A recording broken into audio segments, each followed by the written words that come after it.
Y el título de este tema es Tiempos peligrosos. Para aquellos que anotan, tiempos peligrosos. ¿Cómo se llama el mensaje? Tiempos peligrosos. Y quiero que vayamos directamente a Ruth capítulo 1. Y es en la palabra del Señor que vamos a encontrar verdades relevantes que nos van a servir para adentrarnos en este tema y en este título, tiempos peligrosos. Así que le invito a que todos vayan, y mientras usted va ahí a su Biblia, ábranla todos, no se esperen a que la pantallita les ponga, abramos la palabra del Señor. ¿Cuántos la trajeron? A ver, voy a hacer la tarea que el pastor me dijo que hiciera, que él dijo que este año iba a pedir las Biblias físicas. A ver, levantémosla. Bueno, mire, pastor, tome una foto para poder dar premios a los que sí las traen. Tiempos peligrosos. Y es que, ¿será que estamos en tiempos peligrosos o no? Claro que sí, nos encontramos en tiempos peligrosos por el escenario que a nivel mundial se mueve después de la pandemia, que trajo una caída en la economía de todos los países y que por supuesto Colombia no es la excepción, y nos estamos viendo también afectados por esa dificultad económica. Entonces nos encontramos en tiempos peligrosos. Tiempos peligrosos en un mundo que está viviendo violencia más que nunca, a índices de muy alto número en las estadísticas. Estamos sufriendo y viviendo la violencia hoy en día, la violencia intrafamiliar, la violencia de grupos subversivos, la violencia de delincuentes, la violencia en las ciudades, la violencia en las calles, la violencia en los campos. Entonces sí podemos determinar que estamos en tiempos peligrosos. Pero si nos venimos un poquito más para acá y analizamos la ciudad que nos compete, el municipio que nos compete, nuestra hermosa Granada, ¿estaremos en tiempos peligrosos? Estamos en tiempos peligrosos. Ya no podemos dejar las puertas abiertas de nuestra casa, porque ahora también tememos el peligro que antes era de la ciudad. Ahora tememos también que se entren y nos roben nuestras cositas. Así también esté la puerta cerrada, toca ahora también asegurar con muchos candados por dentro y las ventanas también, porque existe también el peligro de que se entren y nos roben nuestras cositas. Entonces estamos en tiempos peligrosos. ¿Y qué decir del tiempo que ha venido hace muchos o algunos años hacia acá, donde se recibe una y otra llamada extorsiva de parte de unos y de parte de otros? Estamos en tiempos peligrosos. Y si miramos un poquito más el poder que pueden tomar algunos que quieren afectar la vida de la comunidad, pues diremos, seguimos en tiempos peligrosos. Pero entonces, a través de razonar esto, vamos entonces a aprender cómo superar las dificultades. ¿Será que podemos superar las dificultades? ¿Será que podemos superar las dificultades aquí a este lado? Bueno, vuelvo a preguntar, ¿será que podemos superar las dificultades? ¿Será que podemos superar los tiempos peligrosos? Claro que sí, porque no he venido hoy aquí a hacerte un resumen de las dificultades y tiempos peligrosos que vive el mundo, sino a dar la esperanza que el Señor quiere dar a través de esta palabra, de que en tiempos peligrosos podemos superar las dificultades. ¿Y cuánto le dan gloria al Señor por ello? Amén. Vamos a leer Ruth capítulo 1, versículo 16 y 17. Un hermoso libro. Y dice así: respondió Ruth: no me ruegues que te deje y me aparte de ti, porque a donde quiera que tú fueres, iré yo, y donde quiera que vivieres, viviré. Tu pueblo será mi pueblo, y tu Dios, mi Dios. Donde tú murieres, moriré yo, y allí seré sepultada. así me haga Jehová y aún me añada que solo la muerte hará separación entre nosotras dos. Son unas hermosas y célebres palabras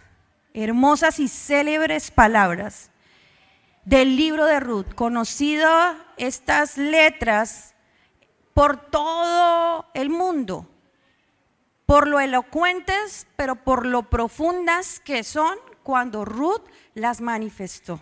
Y usadas por muchos otros en diferentes circunstancias, por lo lindas que son cuando Ruth las expresó. Pero hoy no vamos a mirar solo esos 2 versículos, vamos a mirar todo el primer capítulo del libro de Ruth para comprender que sí es posible superar las dificultades, que sí es posible hacerlo. Pero es necesario entender en dónde está ubicado el libro de Ruth, en qué tiempo y en qué época está ubicado el libro de Ruth. Y dice allí su primer versículo que está ubicado en el tiempo de los jueces. Por eso me gusta que tengas la Biblia abierta, porque si es que eso no lo dicen los versículos, lo dice ahí tu Biblia, ¿cierto? ¿Y qué dice? Que está ubicado en el tiempo ¿de qué? De los jueces. Y este tiempo de los jueces era cuando todavía Israel no tenía rey. Israel todavía no tenía un rey, no lo gobernaba un rey. Dios quiso siempre ser el rey y el que gobernara a Israel. Solo que como el pueblo de Israel quería tener un rey humano y mirarlo físicamente, y como no lo veían, dice por allá, y usted puede retroceder una página y leer allá en Jueces, el último versículo de Jueces, y decirme qué dice ese versículo.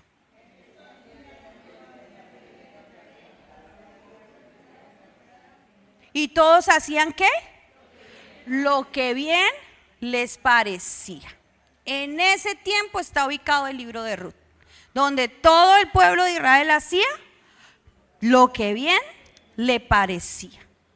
Eran tiempos difíciles porque eran tiempos donde habían jueces, no reyes, pero sí habían jueces que de cuando en cuando se levantaban de parte de Dios y Dios los llenaba de su poder para que libertaran al pueblo de los opresores que estaban contra ellos. Pues como el pueblo hacía lo que bien les parecía, pues vivían de consecuencia en consecuencia.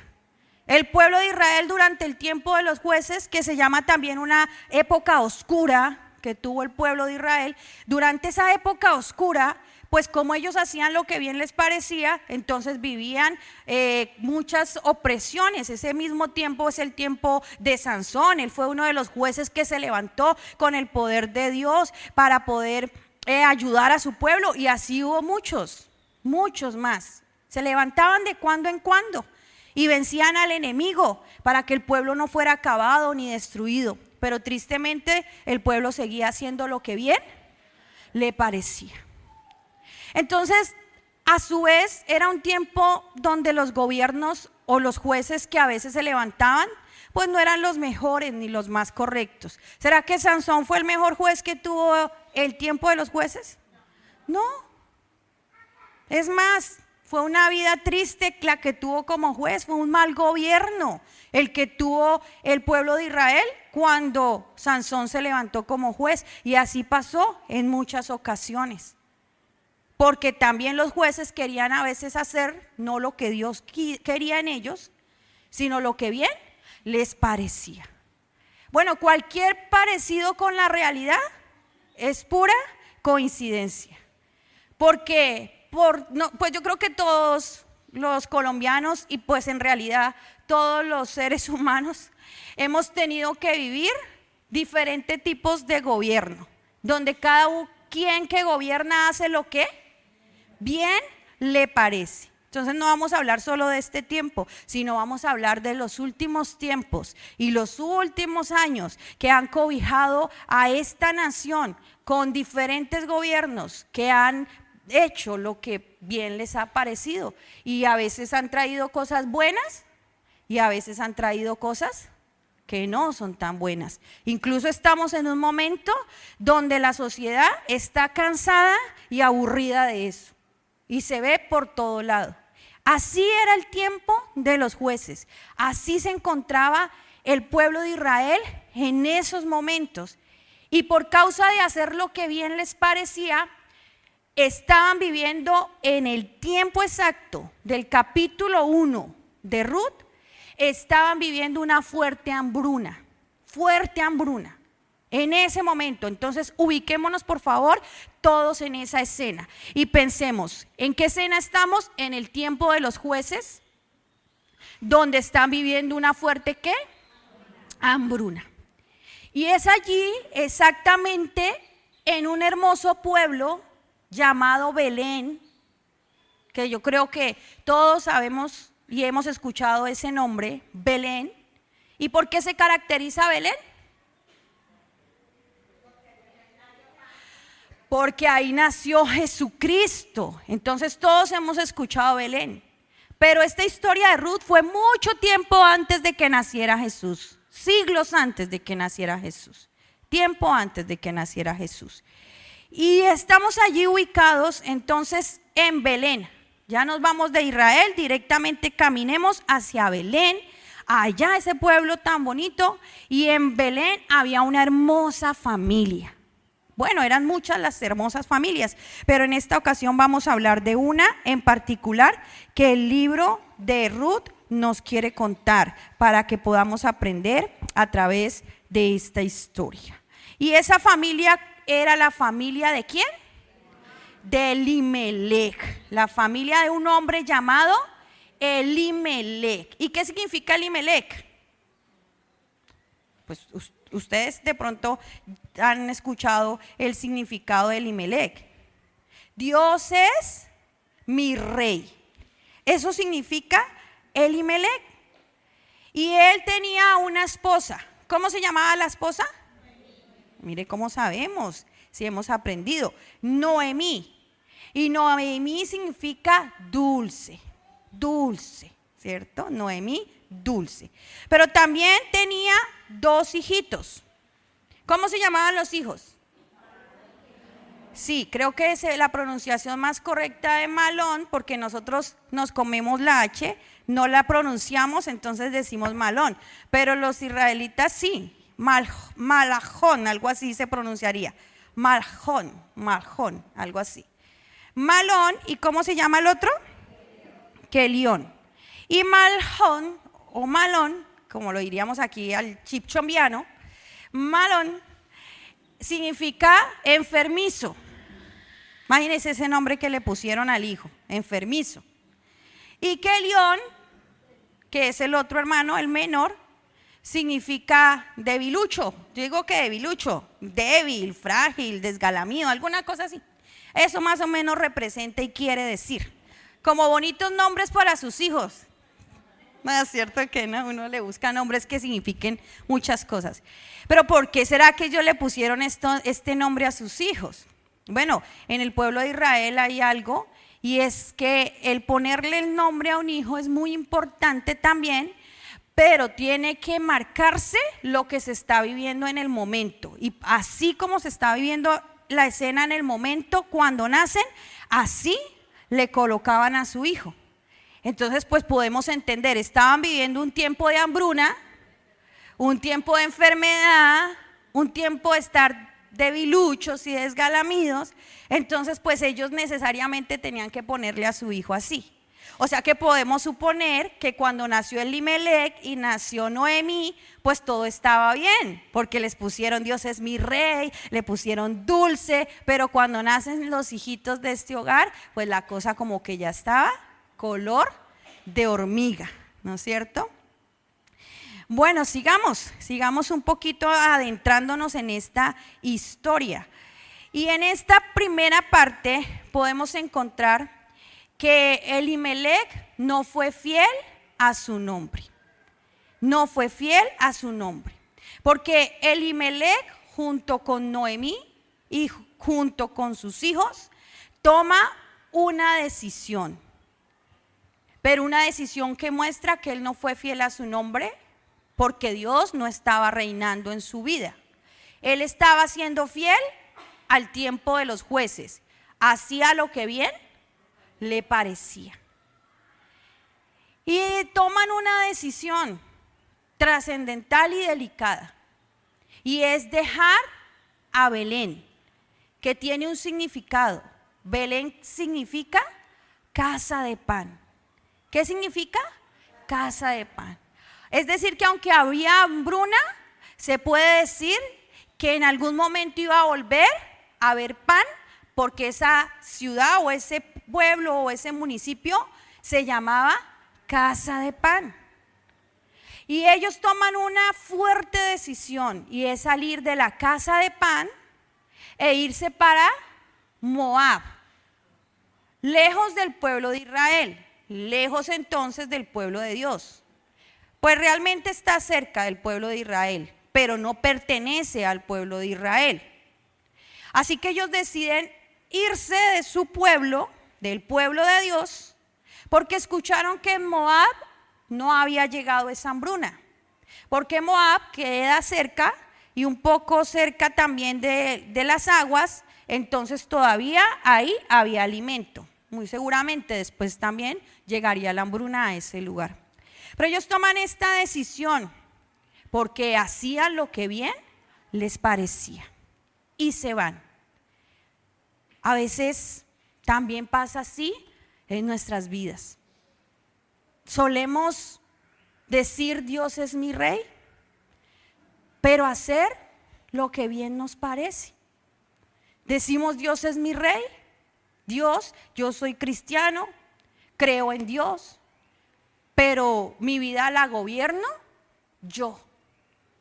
Y somos a veces en el caminar de la vida en algunas ocasiones autosuficientes. Yo creo que todos hemos vivido esas épocas, yo las he vivido, donde sí Dios, Él es mi rey, pero tal vez empiezo a entrar sin darme cuenta en una autosuficiencia, donde empiezo a creer que porque creo en Dios, todo lo que yo haga va a estar bien, y entonces no consulto a Él y empiezo a hacer como el tiempo de los jueces.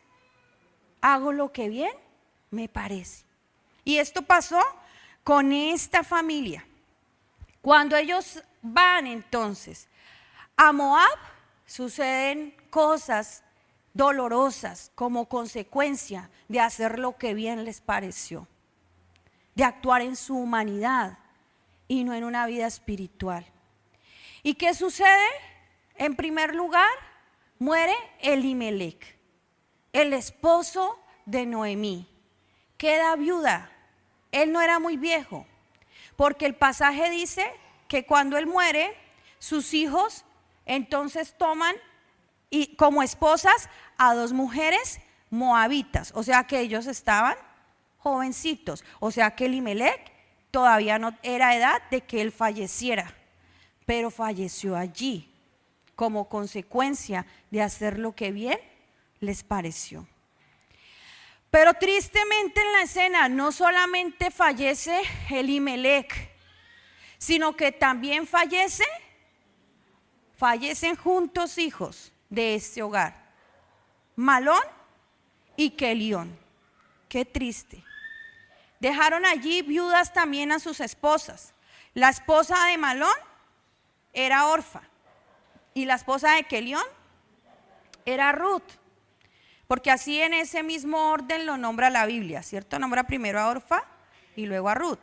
Nombran primero a Malón y luego a Quelión, el hijo mayor, el hijo menor, y las esposas de cada uno. Y allí también entonces fallecen. Qué tragedia tan grande para Noemí y también para estas 2 mujeres moabitas. 10 años duraron ellas con sus esposos, dice este pasaje. Duraron 10 años y ellos fallecieron. Qué triste. Y en esto nos debe llevar a reflexionar que cuando nosotros tomamos decisiones como bien nos parece, estas acarrean consecuencias para nuestra vida. Y es entonces donde vienen tiempos difíciles, es donde vienen dificultades, es donde vienen tiempos peligrosos, como dice el título de este mensaje. Y ellos se encontraban con tiempos peligrosos y difíciles mayores a la hambruna que tenían o tuvieron en Belén. Porque pongámonos en los zapatos de Noemí. Yo creo que ella diría, mejor había sido quedarme en Belén, pasar necesidad que estar viviendo la pérdida y la muerte de mi esposo y de mis hijos. ¿Será que nosotros pensaríamos así? Claro que sí. Mejor había sido aguantar un poco de hambre que haber perdido a mis familiares. Y en esa escena se encuentra Noemí. Y esto nos lleva entonces a comprender el primer punto del mensaje, que nos lleva a entender que podemos nosotros sobrepasar los tiempos difíciles si nosotros soportamos con paciencia. ¿Sí qué? Si soportamos con paciencia. Puede escribirlo usted allá así. Para superar las dificultades debemos soportar con paciencia. Escríbalo de esa manera. Para superar las dificultades debemos soportar con paciencia. Entonces analicemos, ¿será que Elimelech, Noemí y sus hijos tuvieron la suficiente paciencia cuando la tierra entró en hambruna? ¿Tuvieron la suficiente paciencia cuando el gobierno estaba siendo difícil? Cuando las consecuencias de un mal gobierno estaban causando estragos en su pueblo Israel, ¿tuvieron la paciencia suficiente? No la tuvieron. No la tuvieron. Huyeron de inmediato. Porque es que la impaciencia nos lleva a eso, a soltar, nos lleva a eso, a huir, nos lleva a eso. Y eso los llevó a ellos, la impaciencia, la falta de paciencia en sus vidas. Huyeron y se fueron y no esperaron y no soportaron en medio de la dificultad. Y podremos verlo también a veces en nuestra vida. Vienen dificultades también que golpean nuestra vida. Dificultades como ¿cuáles? Algunos hogares viven dificultades económicas muy profundas. Otros hogares viven dificultades de enfermedad muy profundas. Otros hogares viven dificultades en su relación como hogar. Hay peligro de separación o ya hay separación. Hay divorcio en medio del hogar, dificultades muy profundas. Otros hogares están sufriendo la dificultad de la infidelidad de uno de sus cónyuges y qué difícil se está viviendo dificultad. Otros hogares están padeciendo la muerte de un familiar y tratando de superar ese momento tan angustioso y qué difícil es.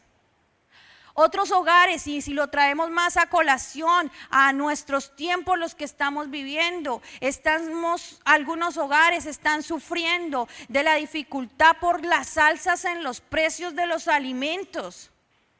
Porque es que para nadie es un secreto que el año pasado que hicieron el paro, subieron las cosas al doble. Y ahorita en las nuevas reformas de cambio de gobierno volvieron a subir. Casi al doble también. Y la carne que comprábamos a 7,000, ahora ya ¿cómo está? A 14,000. Y hay productos que realmente han subido 2 veces más su mismo precio. Y hay productos así. El quesito que ¿cuánto valía el quesito hace? 4,500 la librita de queso. Ahorita está ¿qué? A 12,000 pesos. 12,000 pesos, ¿cierto? Y así casi todos los productos. ¿Será que estamos viviendo tiempos difíciles? ¿Estamos sufriendo dificultades, pasando dificultades en los colombianos? Claro que sí, lo estamos viviendo. Pero el punto es que debemos soportar ¿con qué? Con paciencia. Soportar con paciencia. Lo que no hizo Elimelech y su familia. Soportemos con paciencia. No solamente hablemos de no salir huyendo e irnos a otro país. Porque usted dirá, pero yo conozco como a 15 pastoras que le puedo nombrar que se fue y les están yendo bien. Pero le digo, si es decir está yendo bien, es porque están mandando platica, es porque están ganando un poquito más, pero les está yendo bien, dejaron a su hogar, no se fueron con su hogar, dejaron a sus hijos, dejaron a su esposa, después los llevo. Y yo conozco también como otros 15 que se fueron hace años con ese propósito y resulta que el hogar se separó, porque o allá consiguieron otra o acá la que quedó consiguió otro. Entonces dice uno, como que decimos les está yendo bien solo porque contamos lo económico, ¿cierto? Pero si hablamos de la salud, no, ¿acaso le toca a uno duro? No sabía que era lavar baños, acá lo estoy haciendo, pero eso no importa. Me duele la espalda, me duele la cintura, tengo que ir al médico porque un brazo ya me está fallando, pero eso no importa, me está yendo bien. Bueno, sería mirar ese me está yendo bien, ¿qué significa? Pero también huimos de las dificultades cuando no tenemos la paciencia para soportar en medio de un hogar difícil. Y huimos y también nos vamos. No para Estados Unidos, no para España. Nos vamos de la casa, nos vamos de la familia, abandonamos, dejamos, porque no tenemos ¿qué? La paciencia suficiente y hacemos lo que bien nos parece. Otros dejan y huyen y abandonan la oración. Listo, yo no dejo mi casa, mi hogar, no dejo a esos hijos que no han querido cambiar porque me toca seguir ahí. Muchos dicen así, pero sí dejo la oración, me cansé, ya no oro más. ¿Cuánto oraba, hermana? 3 veces a la semana, uy, todo el día, no, 1 horita. Y clamaba por esos chinos, pero no han cambiado. Así que voy a dejar de orar y voy a dejar a Dios y voy a dejar el evangelio. No soporto más las dificultades, no me aguanto más esta situación. Dios no me respondió. Y dejamos la casa de pan, que es Dios y que es su reino. Porque el Señor lo dice, que el que tiene hambre puede venir a Él, porque Él es el pan de vida. Y el que tiene sed puede venir a Él, porque es el agua de vida. Así que no estamos equivocados al continuar en Dios y al ser pacientes para esperar en medio de las dificultades. Es importante que tengamos, ¿qué? Paciencia, que tengamos paciencia. Yo recuerdo, así rápidamente les cuento, cuando nosotros no podíamos tener hijitos. Tuvimos uno, lo perdimos, planificamos, pero después la planificación me afectó y fueron años tratando de tener hijos y no teníamos. Era doloroso porque yo cada rato me hacía pruebas de embarazo, ilusionada de que ya estaba embarazada. Y el Señor me había dado la promesa de que nos iba a dar hijitos y que iban a ser siervos de Él. Entonces yo empecé a anhelarlo con fuerza, pero era duro. Imagínense, 1 año tiene 12 meses y cada mes del año yo estaba esperando que ese examen sí saliera. Y compre esas pruebas de orina y hágame el examen de sangre y resulta que no estaba embarazada. Entonces empezó a ser más angustiante esa espera, porque mes tras mes lo mismo, y empieza a crearse esa impaciencia dentro de uno.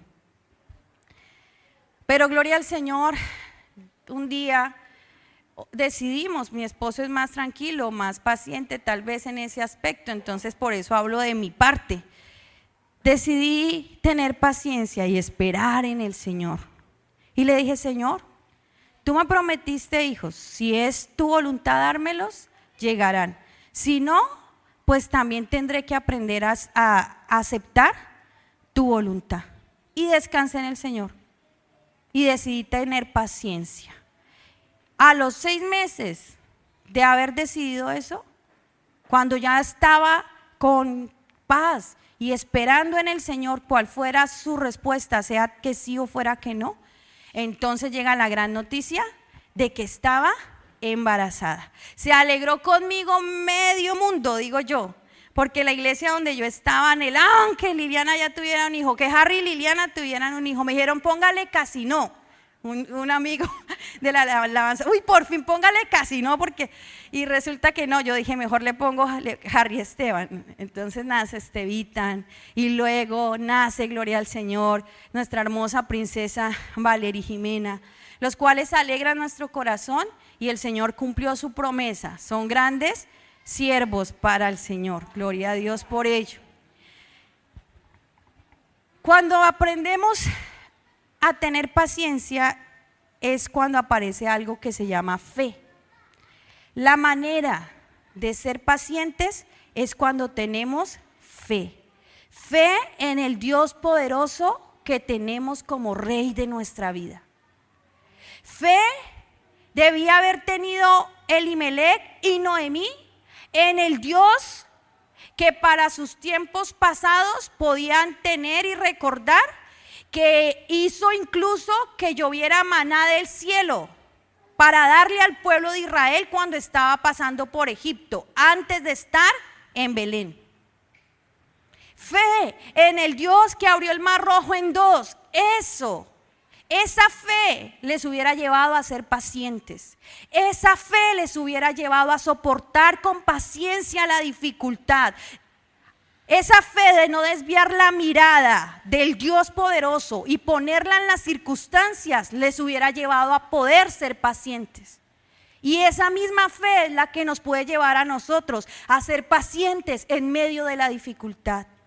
No hagamos lo que hizo Elimelec y Noemí. No desviemos nuestra mirada del Dios al que tú le estás y le has entregado tu vida. Porque te aseguro que ese Dios al que tú le has entregado tu vida te dará respuesta, no a tu tiempo, porque todo lo queremos flash, sino al tiempo de Él, porque Él sabe por qué te hace esperar. Soportemos con paciencia el gobierno, soportemos con paciencia la dificultad económica, soportemos con paciencia, con la fe puesta en el Rey de Reyes y Señor de Señores, porque no importa quién sea el presidente o quién vaya a ser, quién es el alcalde o quién vaya a ser, lo importante es que el presidente y el rey que gobierna tu vida es el Rey de Reyes y Señor de Señores, capaz de sacarte de la dificultad, llámese como se llame. Soportemos con paciencia las luchas del tiempo presente.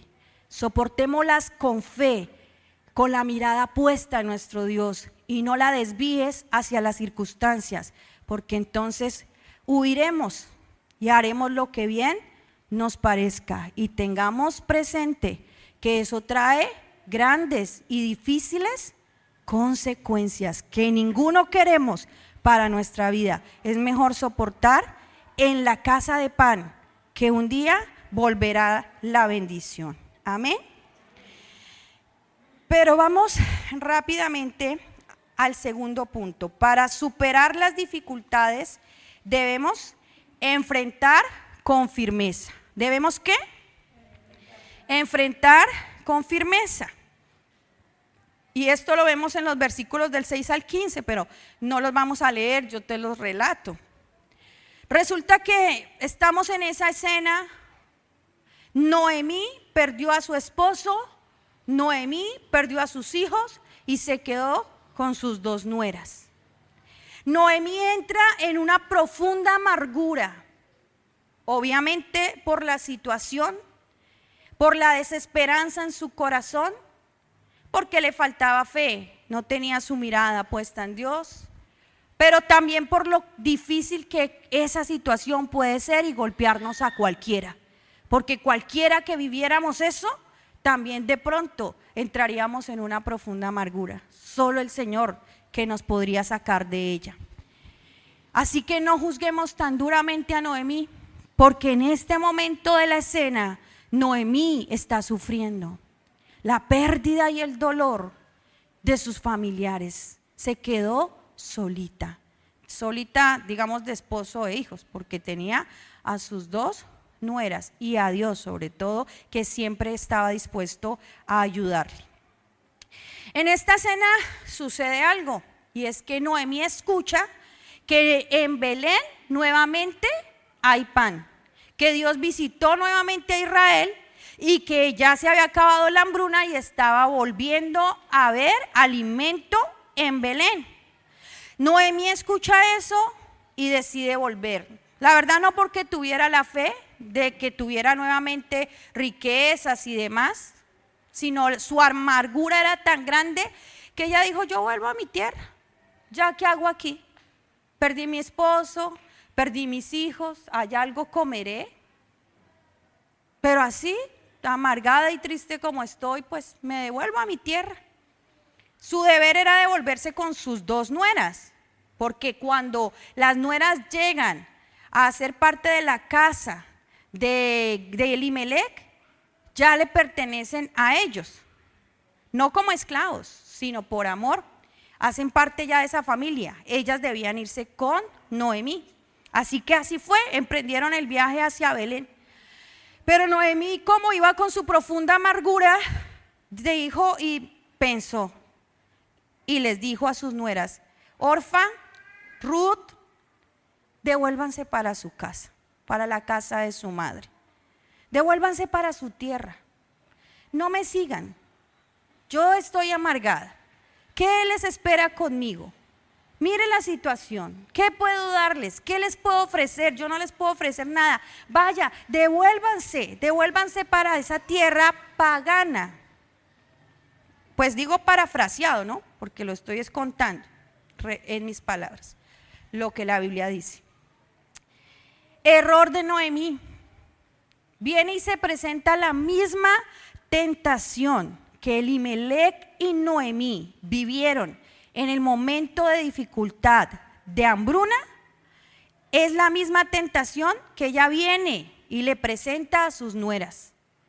¿Qué tentación fue la de Elimelec y Noemí? De irse a un pueblo pagano y alejarse del pueblo de Dios. Y es lo mismo que Noemí viene y le dice a sus nueras: váyanse a su pueblo. Hermanos, 10 años llevaban estas mujeres de estar con Noemí y con su familia. 10 años donde ellas no seguían a sus dioses. 10 años donde ellas conocieron a Dios. 10 años donde conocieron al Dios de Elimelec y de Noemí. Por lo menos por la tradición que ellos llevaban de contar las historias del Dios de Israel, de poder hablar, de hacer sus prácticas, de ceremonias. Todo eso lo vivieron semana tras semana, año tras año. Ellas conocieron al Dios de Israel. ¿Qué hace Noemí diciéndoles: devuélvanse a su tierra pagana? Ellas ya no pertenecían allá. La misma tentación que vivió Noemí en aquel momento de su juventud, hoy 10 años después se la está presentando a sus nueras. Pero sus nueras deciden estar firmes y le dicen a ella, y se ponen a llorar porque la miraban como una mamá. Noemí las había adoptado como unas hijas. Así era la tradición del pueblo de Israel. Y se ponen a llorar. Y lloran: no nos digas que te dejemos, no te vamos a abandonar, iremos contigo, no nos pidas eso, Noemí. Yo creo que le diría: mamá, madre, no nos pidas eso, no te vamos a abandonar, no te vamos a dejar. Ellas querían estar firmes, firmes con Noemí y firmes con el Dios que habían conocido de parte de la familia de Noemí. Pero Noemí insiste. Y es que así son las tentaciones, insistentes. Y Noemí insiste y les dice: no insistan. Mire, yo no puedo tener hijos para que ustedes esperen a que me nazcan hijos y se casen con ellos. Es más, si yo pudiera tener hijos, ustedes se volverían viejitas de esperar que ellos crecieran para casarse. No lo hagan, devuélvanse. Y Orfa, que significa cerviz, dura, terquedad, testadurez. Orfa, pues decide devolverse. Y si leemos, ahí sí quiero que leamos en el verso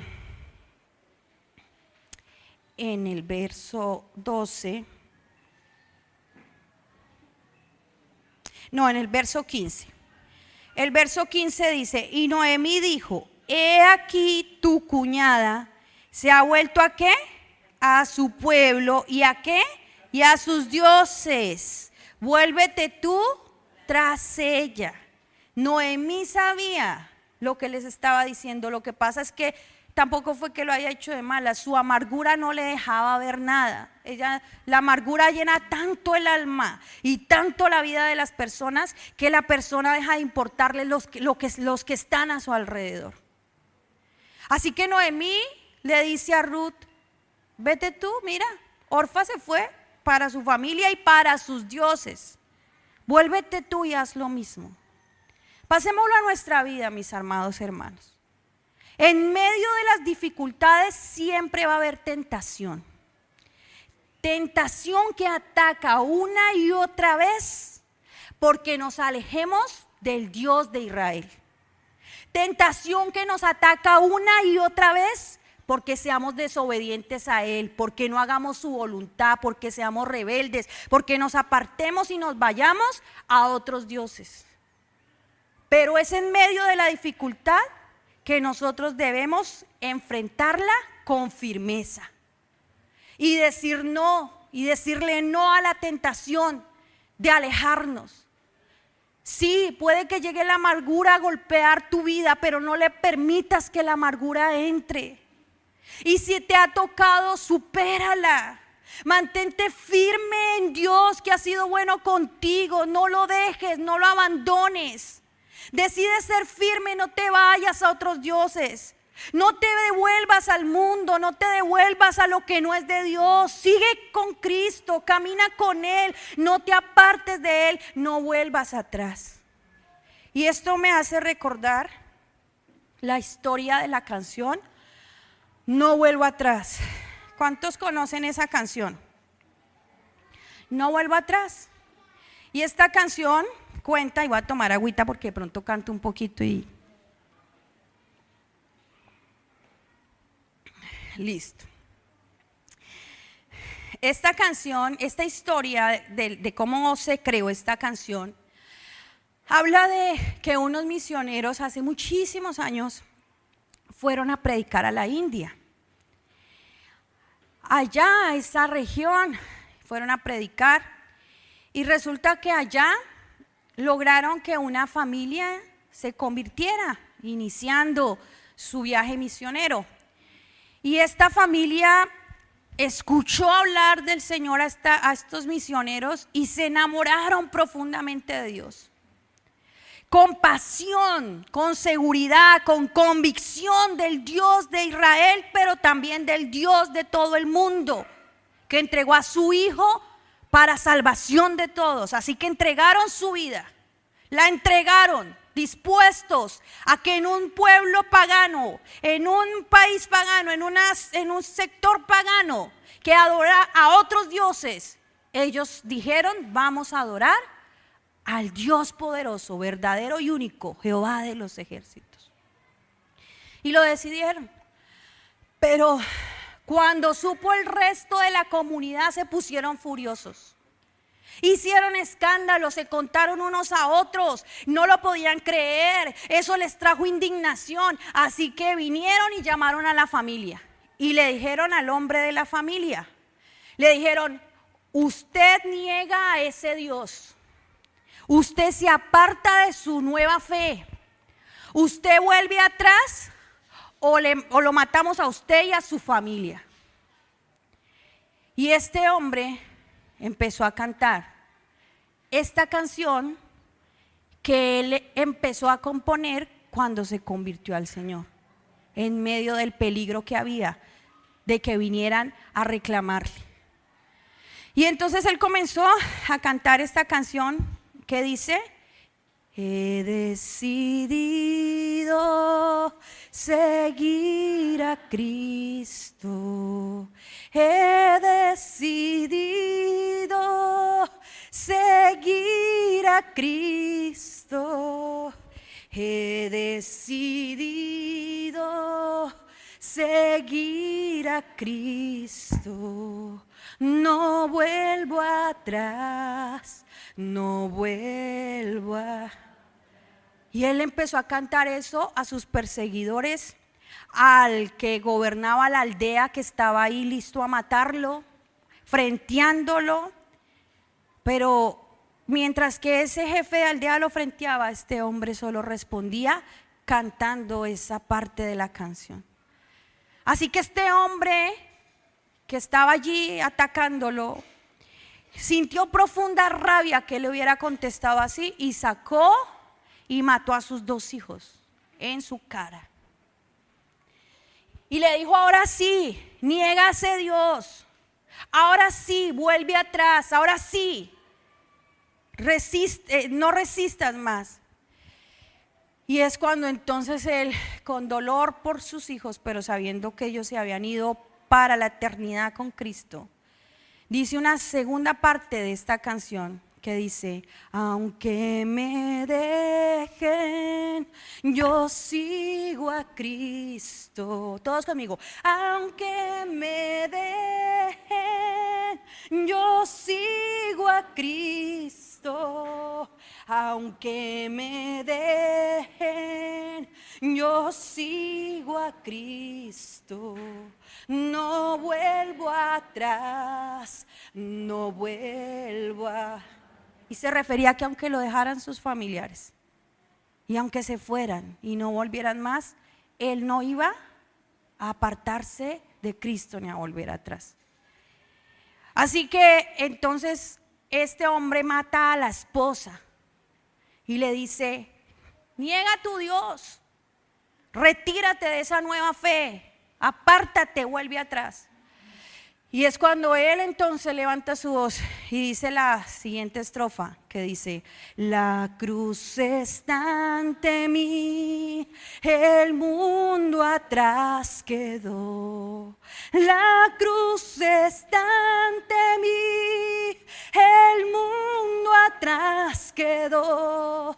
La cruz está ante mí, el mundo atrás quedó. No vuelvo atrás, no vuelvo atrás.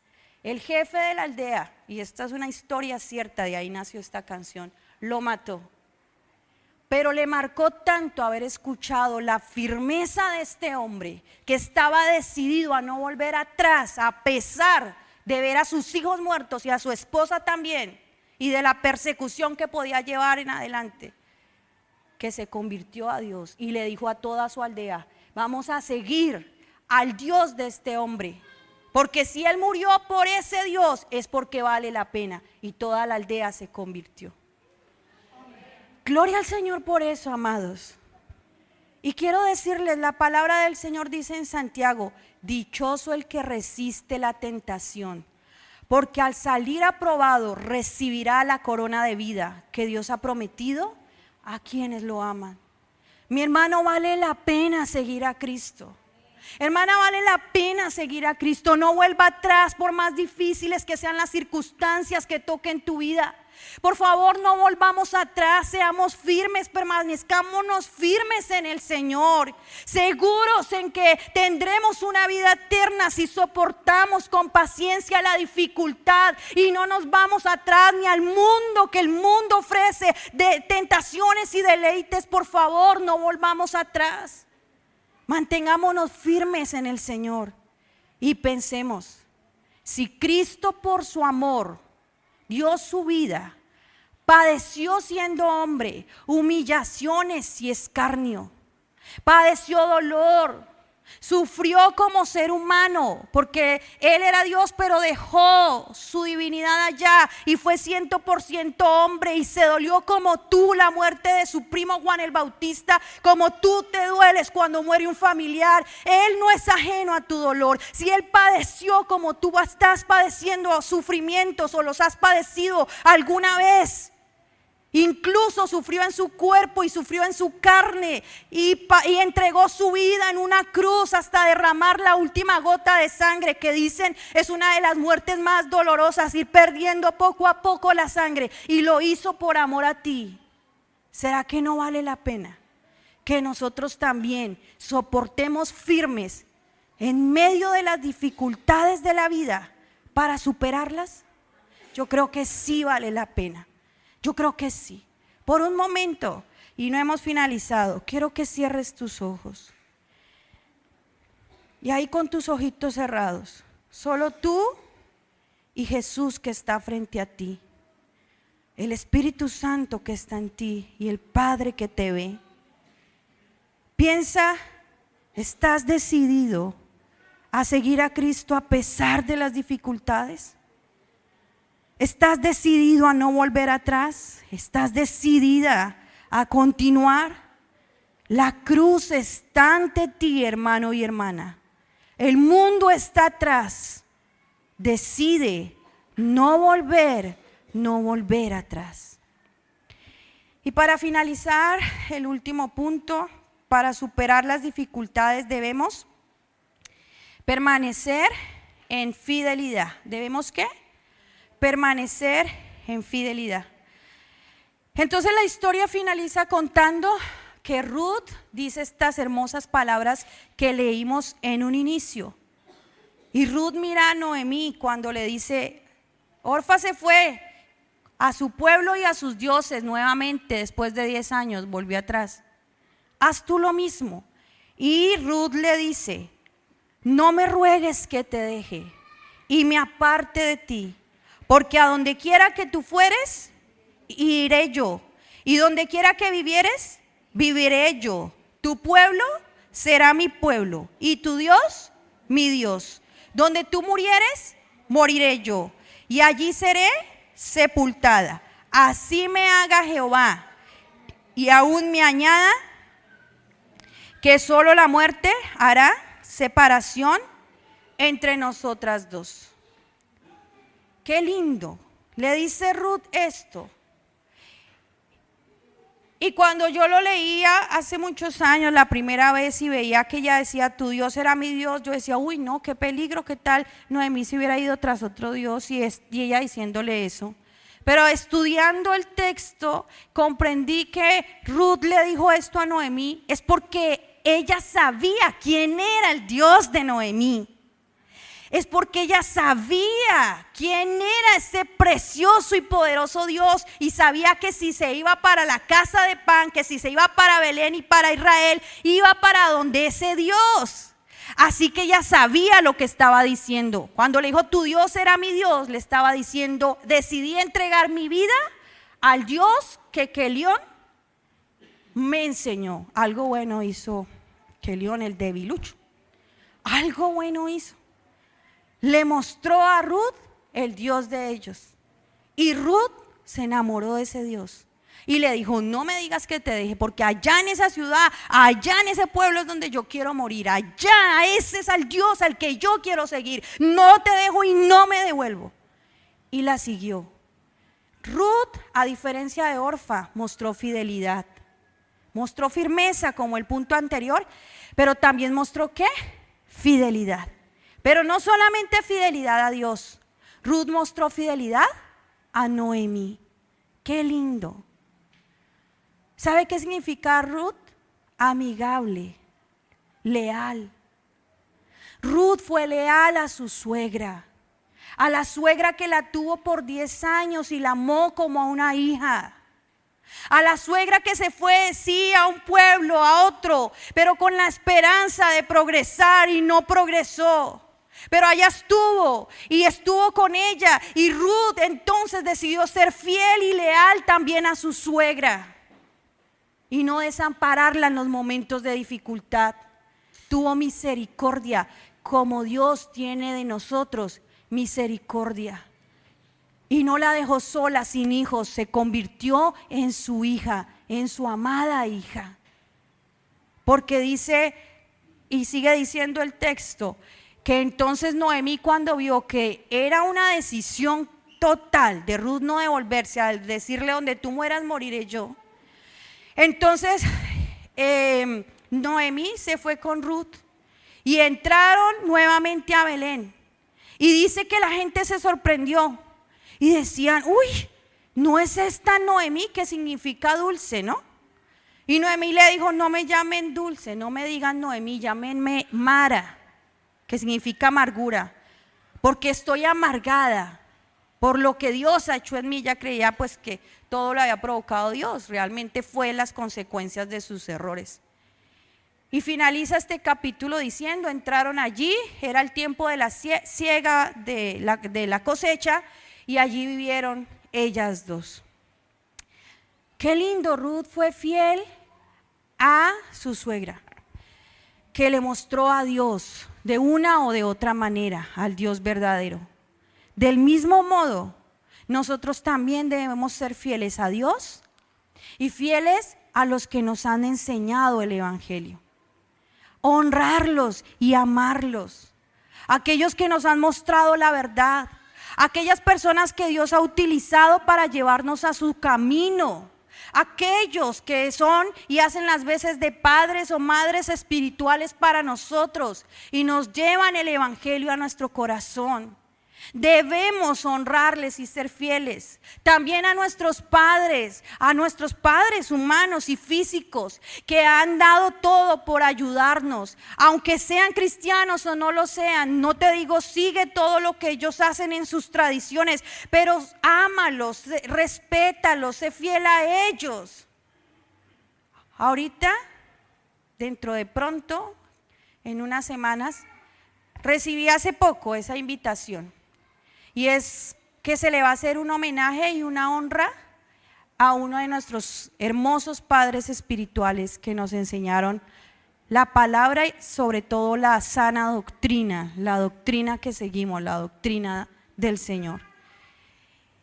Y dijeron, si de pronto sabemos que ustedes son hijos espirituales de Él, que ustedes lo aman, que Él los ama a ustedes, vengan. Y si no pueden venir, pues virtualmente. Yo dije, ¿cómo no puedo ir? No, mientras tenga vida, salud y el Señor me apareje, de donde sea y como sea, mientras que el Señor me ayude, allá estaremos, allá iremos a honrar a uno de nuestros padres espirituales que tanto ha bendecido nuestras vidas. Seamos fieles a Dios, pero también seamos fieles a los que han luchado con lágrimas por nosotros, porque eso hace un líder espiritual y eso hace un pastor.